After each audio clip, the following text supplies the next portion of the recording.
evening and welcome to the FITT Show. I'm Bobby Kinzer. And I'm Thomas Doty. And we are the FITT Show, helping our people get their finances in shape. Well, welcome everybody to another great show about financial education, hoping that we be able to provide you important information where you can help build your wealth. It's a great day. Today is Thursday, May the 18th. To make sure you're on the right show, 2023. Thank you all for tuning in. And once again, thank you for coming in. Last week's show was Where to Stash Your Cash. And if you missed it, you can go out there on archives on Facebook Live and YouTube and check it out. Really another good, interesting show. Show number 101. Rolling, buddy. We on a roll, baby. Where's the butter, baby? Where's the butter? We're on a roll. But this week, we're going to be talking about, do you trust your will? Get it? Trust your will. And we're going to get into that in a moment.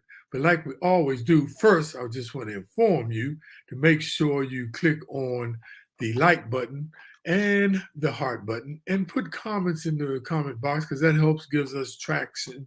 That's how we actually are able to reach more people. That's how the algorithms work with Facebook and actually YouTube also. So if you have a comment or a statement, or you want to state a topic that you want us to cover, or you have a question, please feel free to put it into the comment box. But the more comments you put in, the more people we reach. That's how it works, you all. And remember, this is no financial remuneration that comes to me and Thomas Doty. We're doing this to inform our people so that we can rise our boats, lessen the wealth gap, and make sure we create generational wealth for our kids that are coming and our kids' kids. So make sure you share this information. Don't be hoarding it for yourself. So, Dote, as always, we start. Well, by the way, before I begin, brother, how you doing today, Dote? And I am fantastic. Dote, I got to tell you something. You look marvelous. And it's not how you feel, it's how you look, and you look marvelous. If you were younger and I knew your eyes were good, I'd take that as a compliment. Well, and this is another thing, Dote. I know how old you are because you just had a birthday on May the 1st. And let me tell you, I saw somebody who looked your age the other day. You better be glad you don't look your age. So, ladies and gentlemen, we're going to go to our number one start of the show. Is always the top of the market. What's going on with the stock market? I'm trying to tell you, you better give us some good news today, man. We're tired of hearing that bad news about the market. Well, and there is good news, but just like we don't get too far down when the news is good. We don't get too far up when the news is good. We don't try not to get too far down when the news is bad. But there's a lot of positive vibe out there because inflation's down, and there are some signs that this whole debt limit thing is not going to blow up, because if that blows up, the stock market's going to take a pretty big hit. What that means is that the U.S. won't be able to meet their debt obligations, and so everything will kind of blow up if that happens. But right now, it appears that there's some talks going on, and there's some optimism that may get done. So as you can see, the Dow, it's up for the week about 300 points, a little less than 1%. But where you see the big increases is in the NASDAQ. And again, those are all interest sensitive and growth stocks, and they're loving this news. And you can see the NASDAQ's up 361 points for the week, almost 3%. Microsoft's up 9 points for the week. It's at 319. And just year to date, just from January 1st to now, I mean, Microsoft's up 39%. And I don't know if you remember when the market was, and it's also at its 52-week high. And I don't know if you remember when we were talking about this stock, when times were bad and it was down around 230. It's a good stock, and when the market takes off, we know it's going to do well.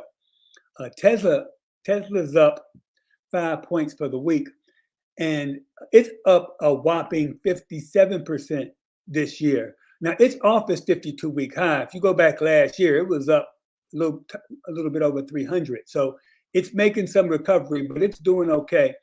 They got Elon Musk, who's now focused on the EV market. They're coming out with their cyber truck. So things are looking good there. Apple's only up a point, but year to date, it's up 39%, which is, I mean, that's huge. And it's also at its 52-week high. And my one bummer in the whole bunch is Pfizer. It's down a couple points, and it's actually about 30% down from its 52-week high. It got up as high as 54. But again, I bought this stock as a dividend stock, so it's paying a decent dividend, and I'm still hoping to get some growth. But if I can hit 3 out of 4 on everything, I'll be very, very happy, and I'll do okay. So that's where we are. If this debt ceiling thing blows up, then duck, because it's going to be very, very ugly. Yeah, they talking about it could affect your 401k plan. It can affect everything. It's going to affect everything.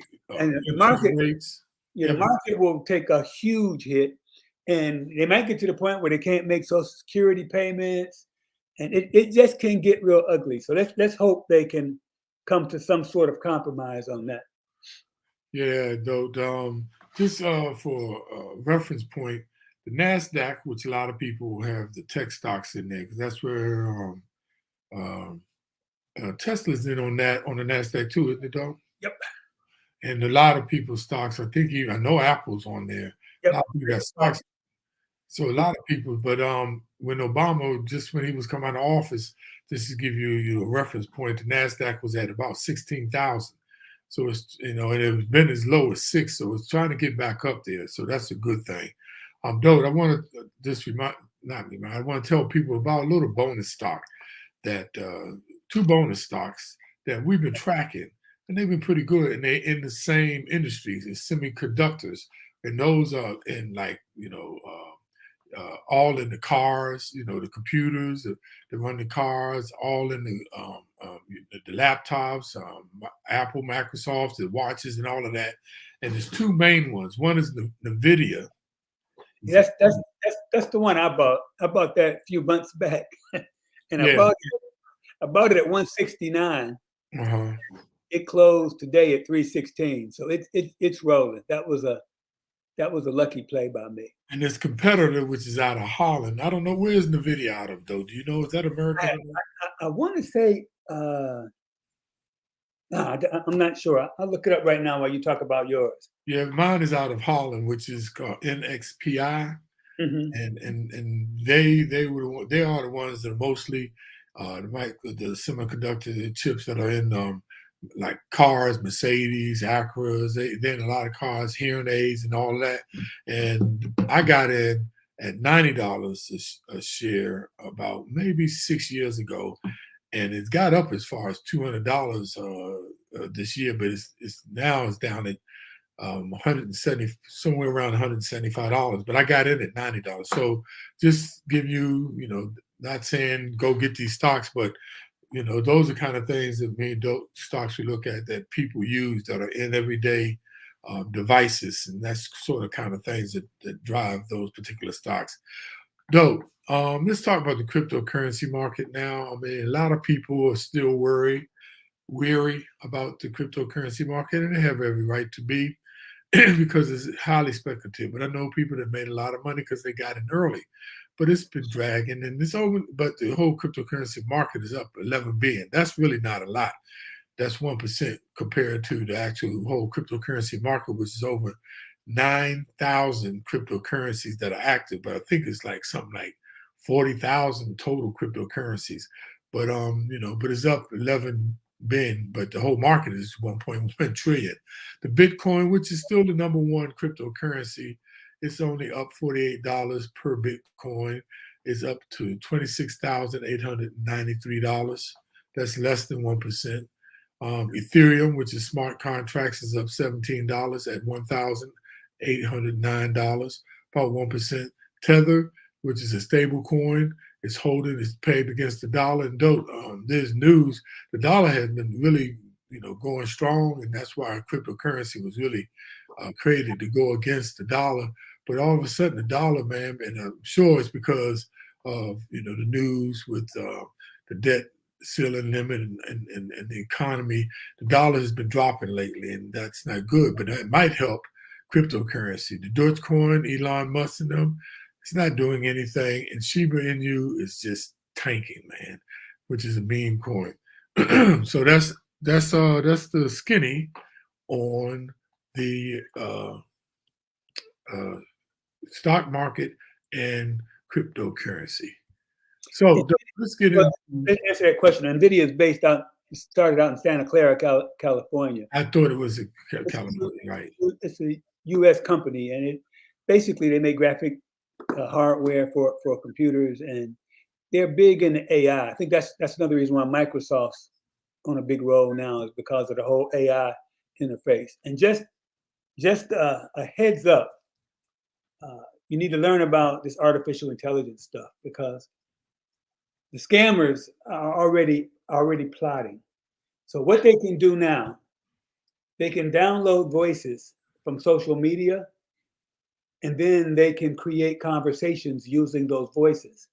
And that's going to be very effective when you have the scammer who's calling with the grandson to grandma saying he's in jail and needs grandma or grandpa to send him some money, because they'll actually be able to do it in that kid's voice. So, and we always warn you to be on the lookout for scams. It's getting worse. When they can copy your voice or copy, your kid's voice and make phone calls using that is extremely scary. So, since you brought that up, I watched the show today on a young lady out of Dartmouth, black young lady who was doing her study on facial recognition, which is a lot tied to artificial intelligence, right? So they now, because a lot of people, we were going towards facial recognition to, get into your phone and get into your bank account. China is doing this, the whole thing. But what they're finding that the artificial intelligence, which is nothing but data, right? Nothing but data. And they're saying it's only going to tell you what's in there, right? But what they're finding out, the young lady who tried to do facial recognition and wouldn't recognize her face. So she put on a white mask, and she wasn't thinking because it was white mask, and it identified it. And what she found out, because artificial intelligence, you all, is nothing but algorithms. So you get into all these deep things about what it's algorithms. They found out that the information that the people who was putting the information in, though, were majority white males. So it favored the algorithms, artificial intelligence. They were using it for to hire people. It was embedded. If you had biases embedded into the data, then the computer is going to be biased because of the people who put it in there. They say, oh, it's just data. It's in the computer, but they find out it's biased. And then this would trip me out, though, because they still say that the other thing has nothing, no emotions, but it said that artificial intelligence is schizophrenic. I'm like, what the? So be on the lookout, y'all. Dope, can you remind them too about the cell phones, about the? Oh yeah, that's another scam. And they're getting more creative. When you're out at a bar or you're out someplace in a public place, they're working in teams now. And what they do, they'll watch you put in your passcode, because a lot of times it may be too dark to use the facial recognition, or you may not use the finger for some reason, and you put your passcode in. So they watch you put your passcode in, and then they steal your phone. And once they steal your phone, they immediately change. If it's an iPhone, they change your iCloud password, at which point you are totally locked out. Anything you have on the iCloud is inaccessible from that point on.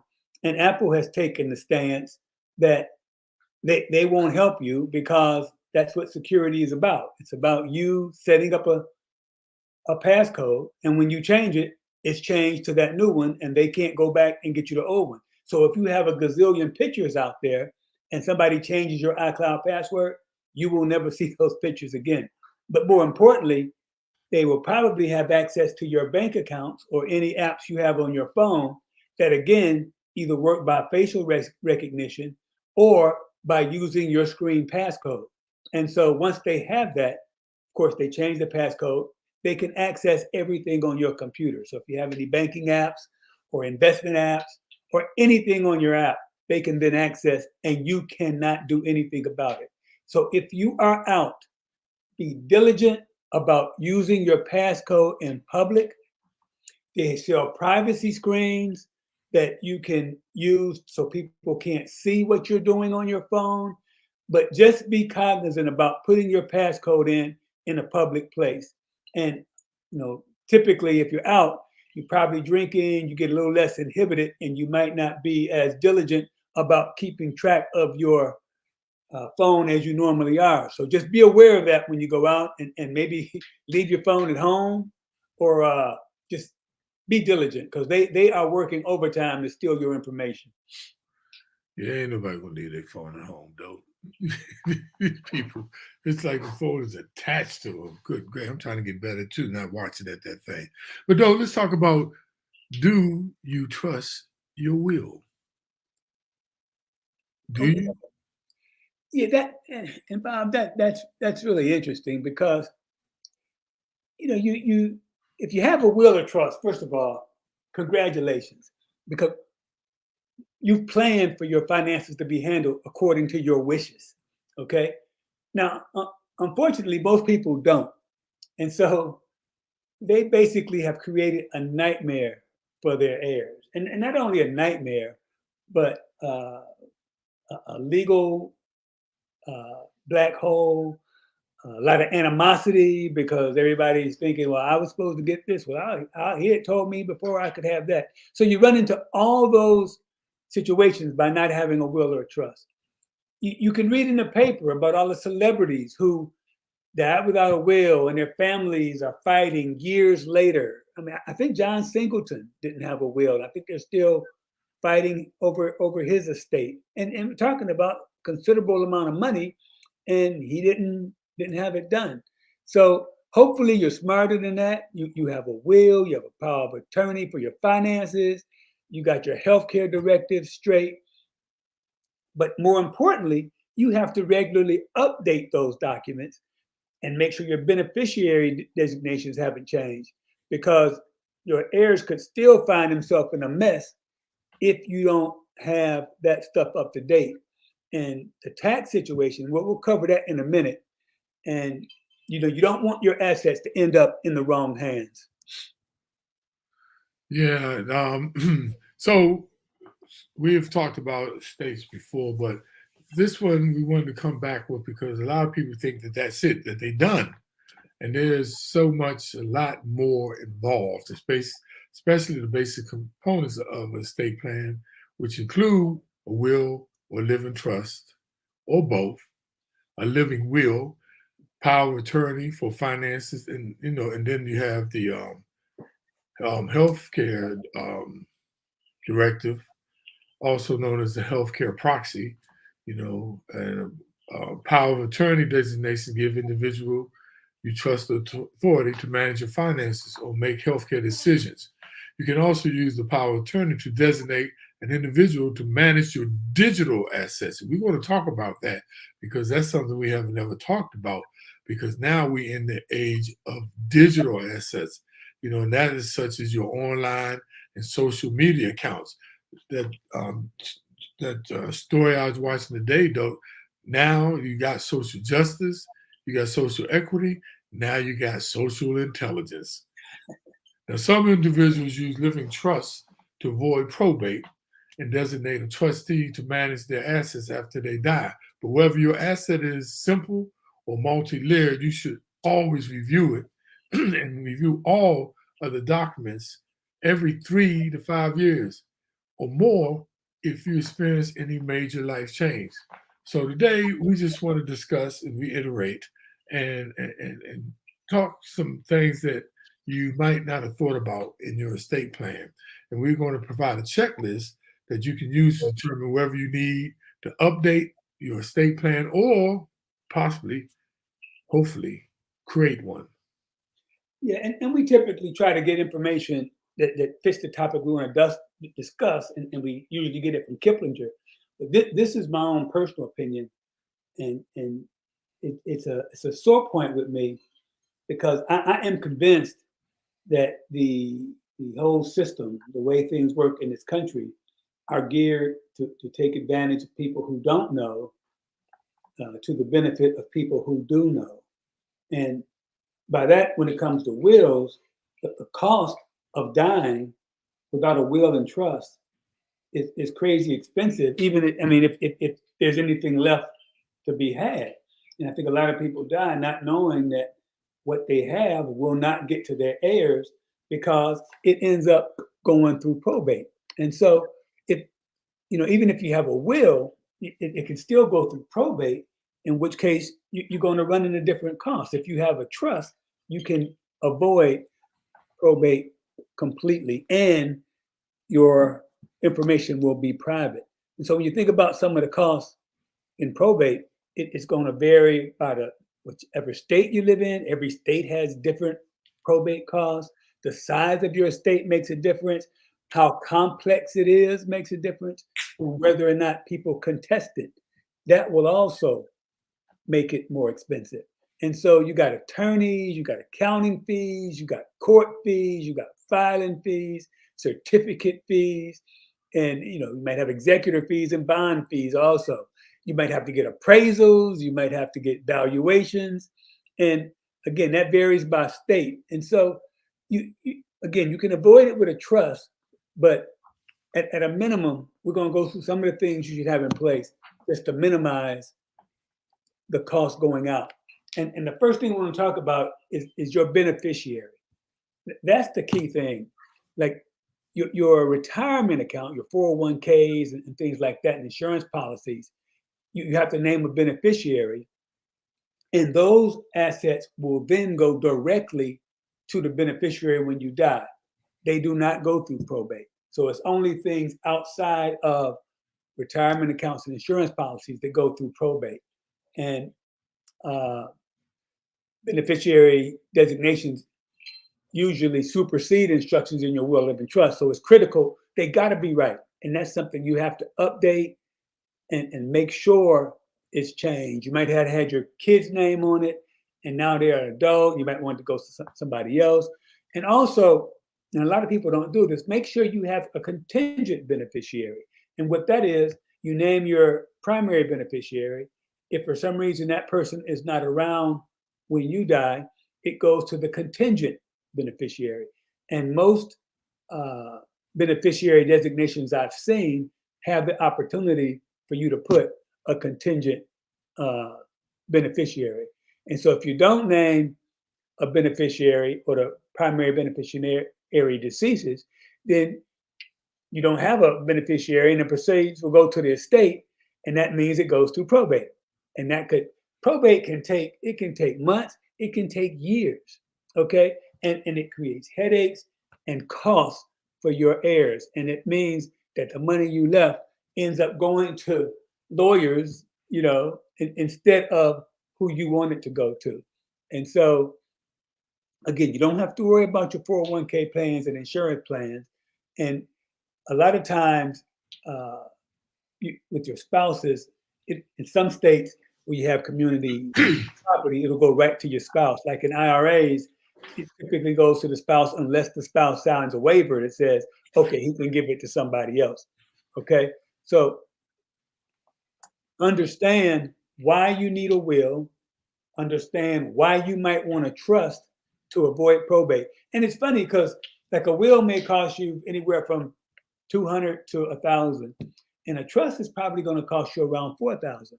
But if you got $100,000, let's say you got $100,000 saved, and that's going to be your amount when you die, your heirs will probably only get a portion of that if it goes through probate.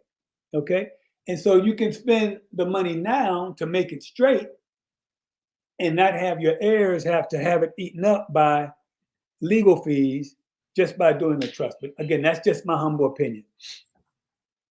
That's a very humble opinion there, though. So the next one is consider your non-retirement accounts. Because like I said, those said 401ks, they can pass probate because they have beneficiaries. But, why not? While they're not required, You can and you should arrange for bank and brokerage accounts to pass directly to your heirs outside of probate. And this process is typically known as the TOD, transfer on death, or POD, payable upon death. And the form should be available at your financial institutions, mostly commercial banks. You may prefer this option to a joint account, which will also bypass probate, but gives the co-owner equal right to the assets in the account. And with a transfer of death or payable on death account, you maintain control of the account until you die. The beneficiaries can claim the account outside of probate by producing a death certificate or proof of identity and a death certificate. And in the case with the beneficiary designations, these accounts supersede your will and your trust. So it's important to make sure they're up to date and you have, like Doe said, contingent beneficiary. I think that was such a good idea, Doe, to make sure, because most people don't think of contingent beneficiaries. Now, if you change the beneficiary designation, you should receive a confirmation from the account. And if you do, make sure you store that confirmation with your other estate planning documents. Yeah, and another important thing, if you change the account, if you roll over a 401k to an IRA or opened a new bank or brokerage account, make sure the beneficiary designations are up to date and correct. If you transfer a brokerage account to another firm, make sure you change your beneficiary, make sure that beneficiary designation transfers, or make sure you update it in a new account. And while you're at it, make sure all your accounts with beneficiary designations are up to date. 401ks, any bank accounts, if you left a 401k with a former employee, make sure that stuff is up to date just to make it easier on your heirs when you're gone. Now, you need to lower the tax bite to your heirs because Uncle Sam, upon your death, two things guaranteed: death and taxes. Uncle Sam will come after your heirs, the money that you leave them. So now, although your beneficiary designations, along with a living trust, will keep your assets out of probate, just remember this: those measures won't shield your heirs from federal or state taxes. So make sure you consult with an accountant so you don't end up leaving so much tax burden on your heirs. Now, you can reduce or avoid federal and state taxes by giving money away while you're alive. Like in 2022, you can give up to $16,000 to as many people as you want without reducing your estate tax exclusion. And your spouse can give up to the same amount also. Yeah, and Bob, it's kind of crazy because we always talk about when you live in different states, the different tax consequences, and it's crazy. It's all over the board as far as how different states handle this whole thing. Like Pennsylvania actually has a tax that you have to pay if you inherit money. Okay, an inheritance tax. Okay, a lot of states have a death tax. Okay, that taxes your estate. And so you need to be aware of what's going to happen with your estate when you die, just so again, that's something else you should have prepared and take into account. Not that should determine where you live, obviously, but you should know the consequences. So why have a trust? And, most people don't have a trust. Most estate plans do not have a trust. And of those who do, they just use a last will to pass their estate to a spouse or divide it among their children. And so most estate plans don't establish a trust. And if you can make a list of people you want to share your assets with, then your plan probably would benefit from a trust. And all a trust is an agreement between two parties, a settlor and a trustee. And it can be used for many other purposes. And it's way deeper than I understand. Okay. And so I won't get into that, but we're just going to talk in general terms. And so the trustee accepts, manages, and protects the assets delivered by the settlor. They administer those assets according to the trust instructions and distribute the trust income and principal as the trust allows, only for the benefit of the people identified in the trust. And a trustee is a fiduciary, which means he has to act with reasonable care in the best interest of the trust, avoiding conflict of interest, investments, avoiding self-dealing, and just make sure he needs to be above board. And so the trustee owes a duty of obedience to follow the trust terms. He must be prudent and reasonable in making investment and administrative decisions. And he must be objective in not giving preference to any particular beneficiary over something that's been stated in the trust. And so that's all a trust is. It's just an agreement. And let me make clear how important a trust is, because in some states, a will does not protect you from the courts. So you got to be conscious. But the trust trumps all of that. So that's why it's so important. That's why it costs that kind of money. But it's so important to also, you can have a will, you have the living will, but a trust really, really, really is an extra protection that it gives one. So I want to talk about trust, how the number of reasons why that you should have a trust. And I got a little chart I want to share with you all to help visualize what you need to do. So trust can be established for a number of reasons.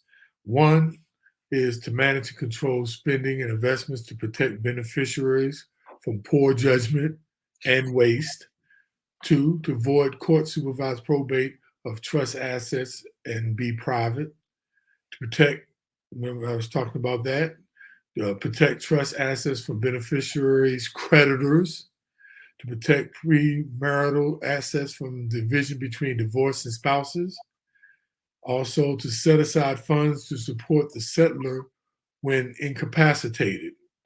I've seen that happen to many families where the person became incapacitated and couldn't really make decisions for themselves.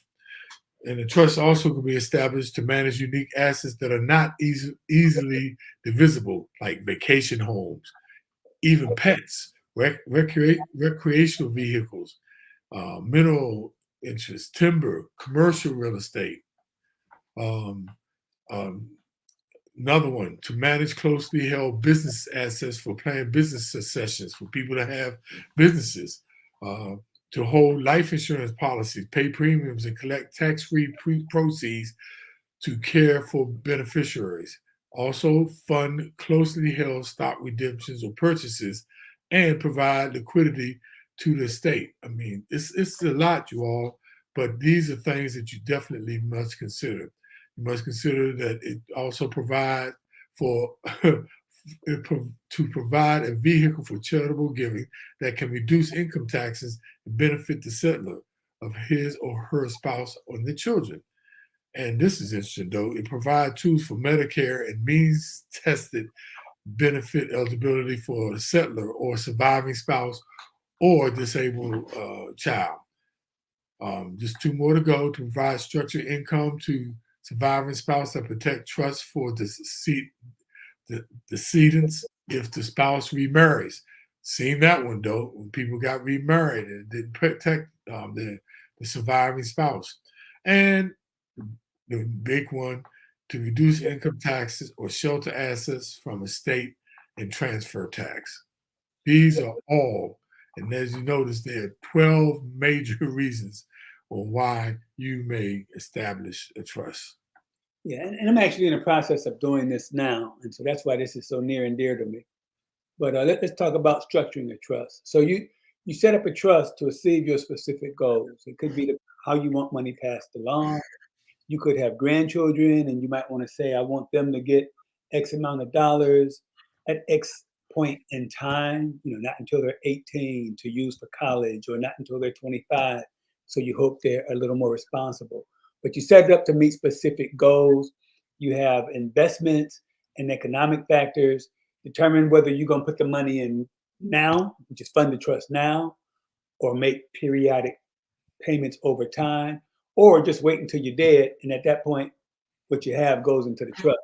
And the most common choices people use what's called a revocable trust, also called a living trust, as part of your estate plan. It's usually not funded until your death. It includes all your instructions for how you want your estate divided among your loved ones, and how each person's share or interest is managed, administered, and distributed.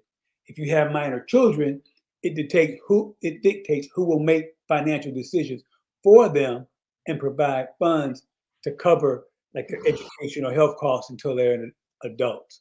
And that's when you get into things where you start thinking, okay, my daughter has a kid, and I'm going to leave money to her.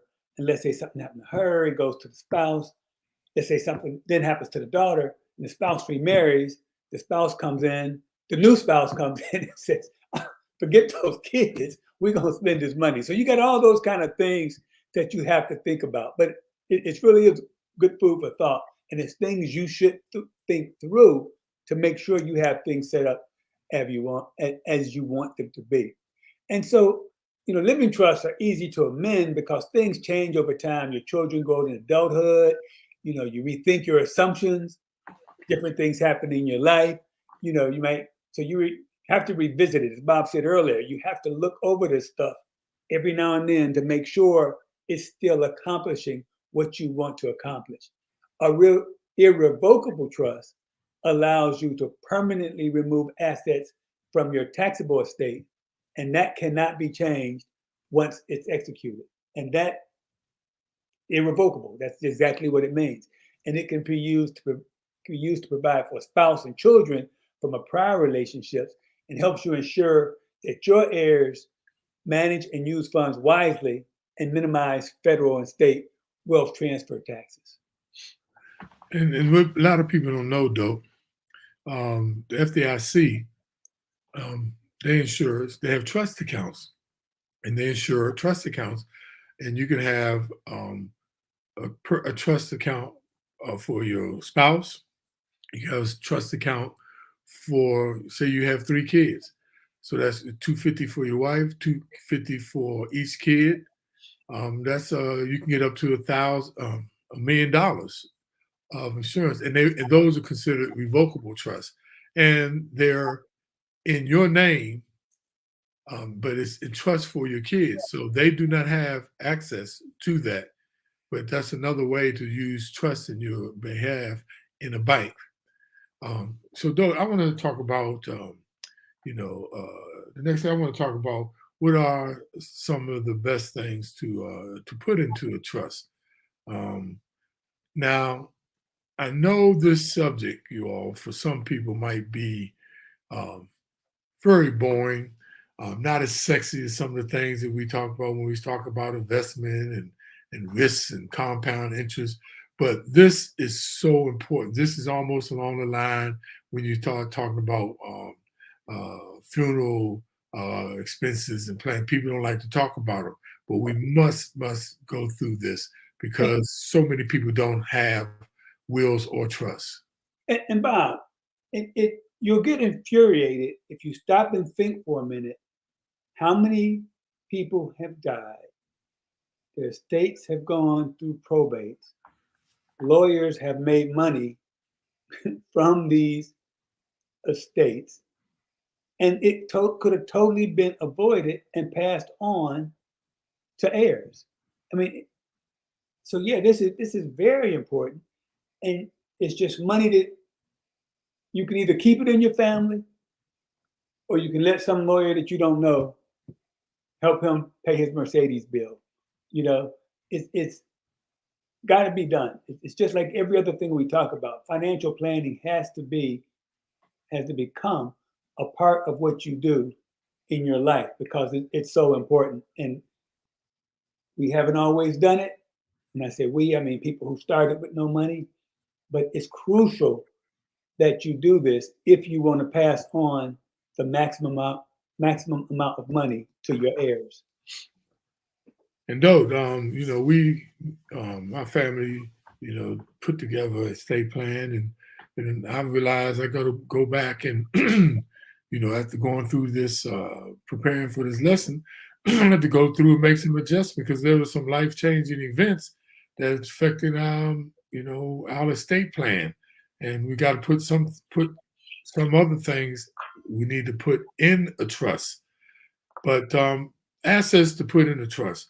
Like I said, bank accounts. FDIC insures $250,000 per uh, uh, per trust. Real estate, insurance policies, financial investments like stocks, bonds, and mutual funds, personal property, LLC companies. I can't believe this.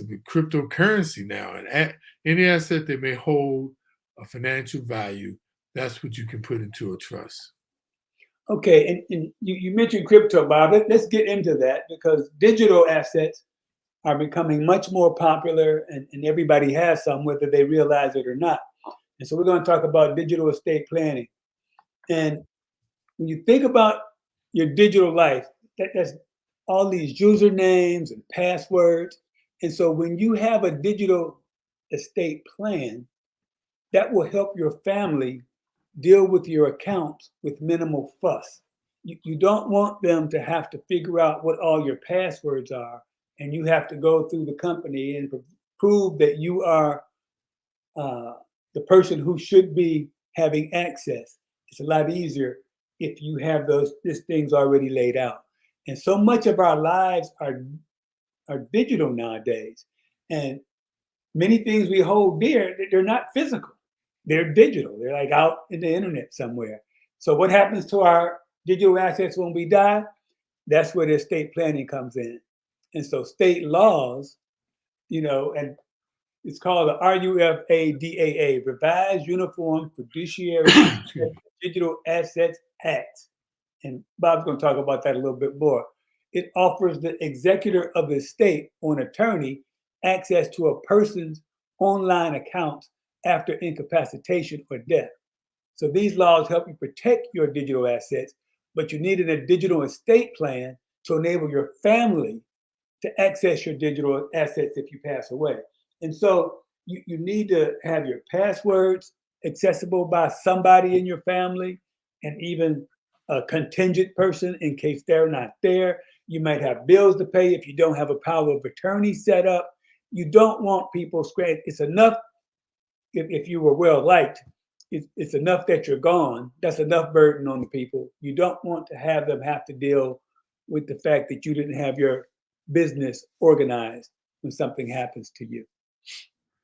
Now, several states have adopted the Revised Uniform Fiduciary Access to Digital Assets Act, RUFADAA, which has a three-tier process for accessing digital assets. Tier 1, some digital service providers offer tools to designate what happens to all your assets after you die. For instance, if you use Yahoo, inactive account manager to designate a friend, that designation should guide what happens to your digital assets. Now, tier 2 is if there is no such tool, the owner's legal documents should dictate what should be done with the asset. Then there's the tier 3 to this law. And if any of the above two scenarios do not help, then service providers' terms of service should dictate how the executive can access those digital accounts. Okay, so you might be a little bit confused about what's a digital asset. So before you set up a digital assets plan, you need to understand what makes up your digital estate. And it includes all your electronic and virtual accounts and assets, basically things you can't touch. So, these are some of the things that are the digital assets. Your e-commerce accounts, your social media accounts, your cryptocurrency keys, which again, that can be very, very difficult to come up with if something happens to you.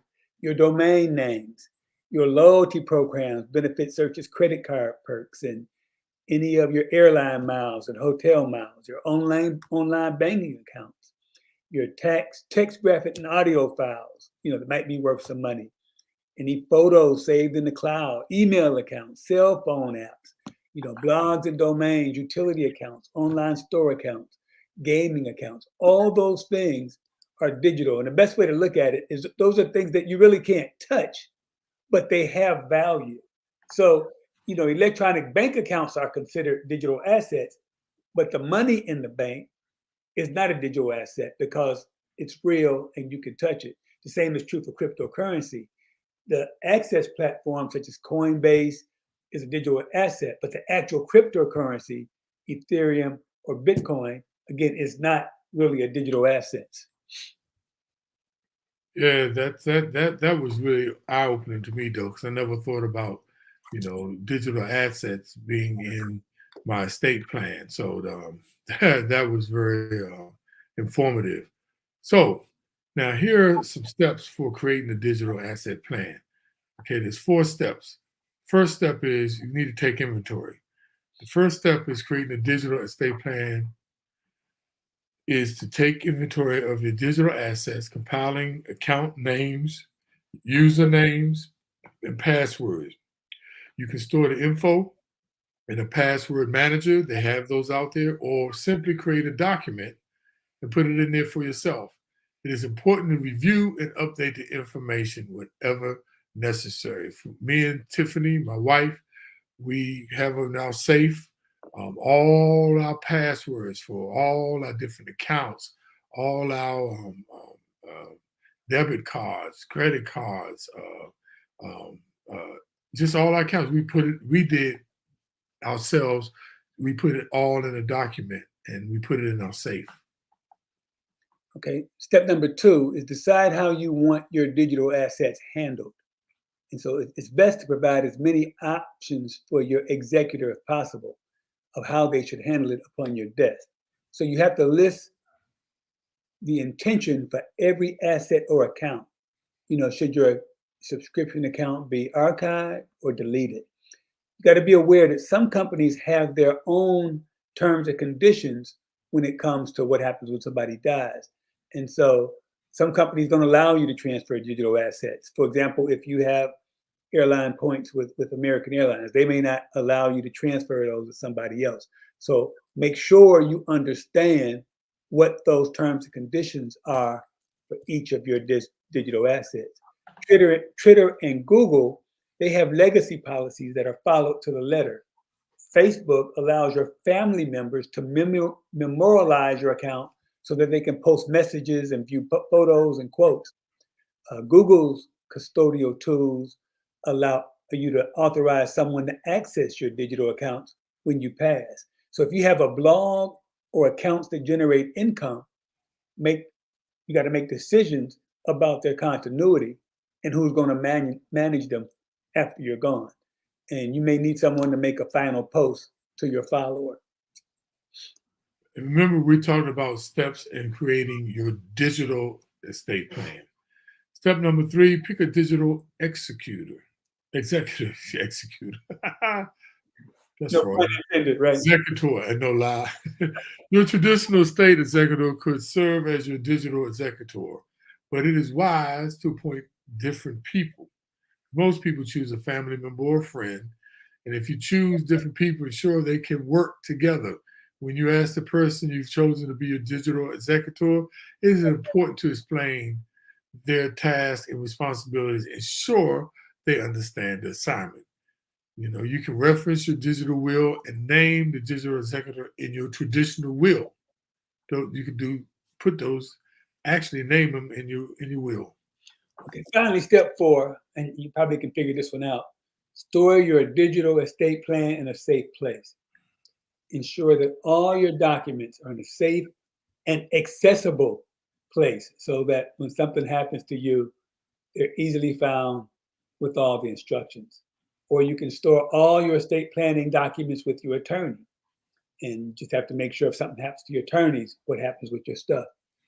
Two platforms that can help you organize your digital asset plan in the event of emergency or when you pass include something called CLOCR. I'm not sure how to pronounce it. And there's also a program called Trust and Will.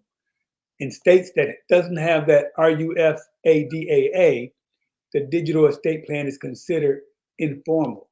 So it would help if you formalized it by making an addendum to the will or making a will. And you want to make sure you have all that stuff laid out.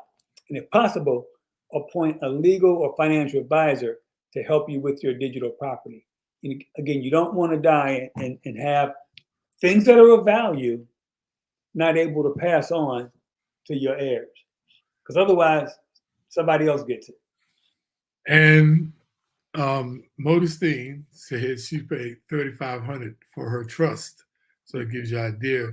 And we can't say this enough because I've seen it time and time again, especially when I was doing investment advisor and doing financial planning in my early days. A lot of people talk about doing this dope. They're going to do a will.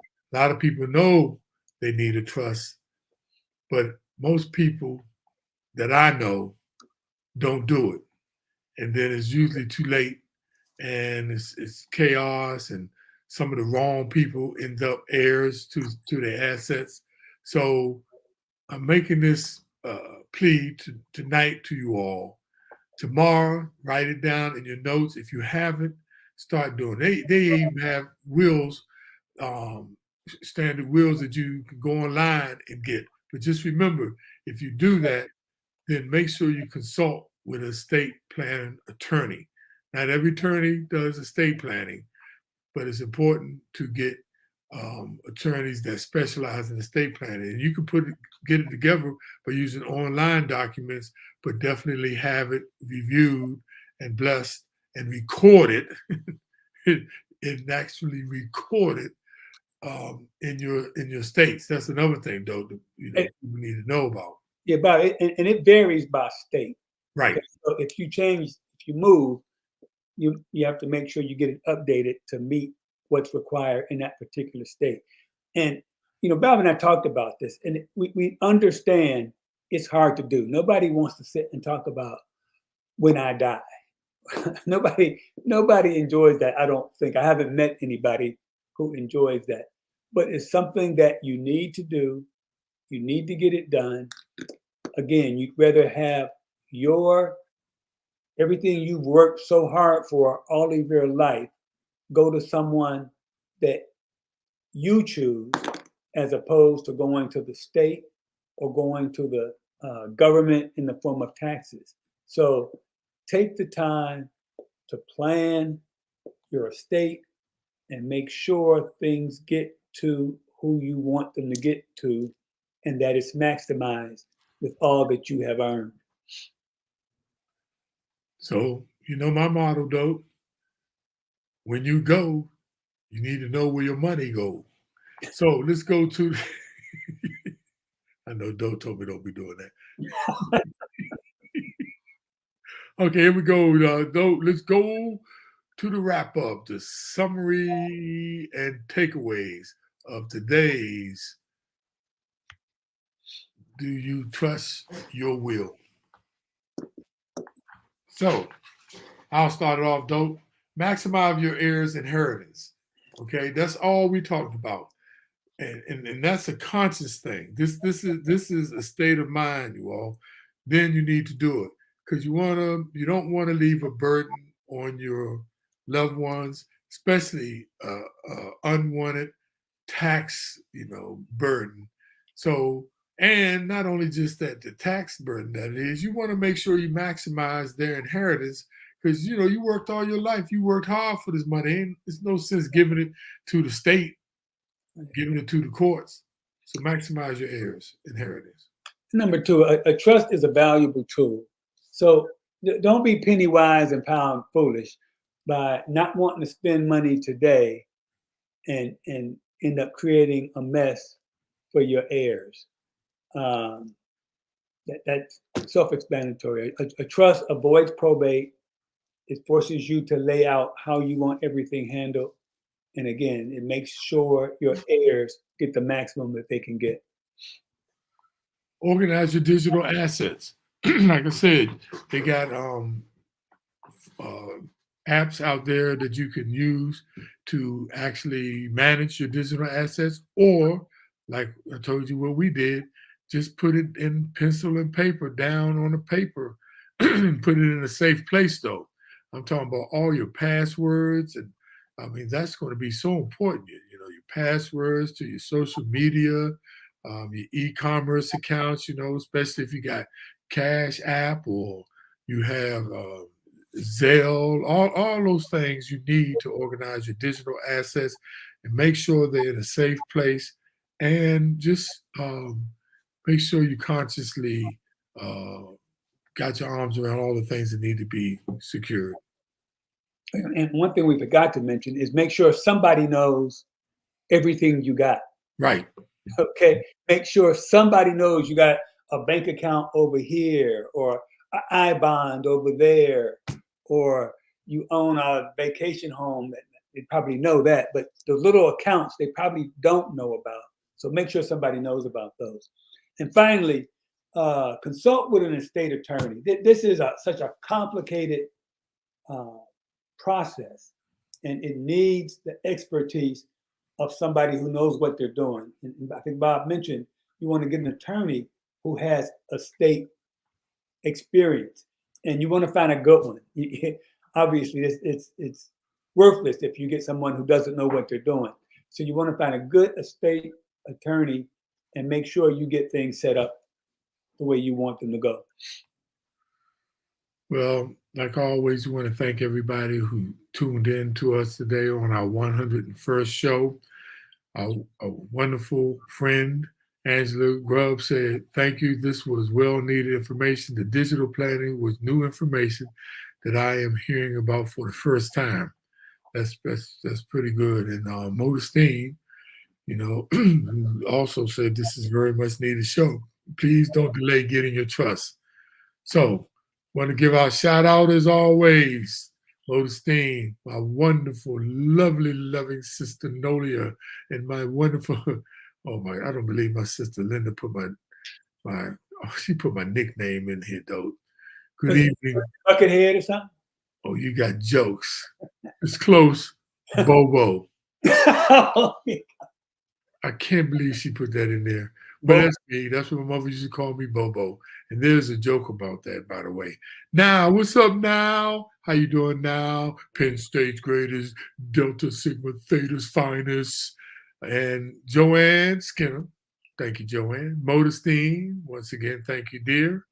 And Rodney L. Madison Sr. That's the noteexperience.com. If you want to know more about holding mortgage notes, go out there on the website of the noteexperience.com, and you will get all the information you need from Rodney L. Madison Sr. Once again, thank everybody for tuning in.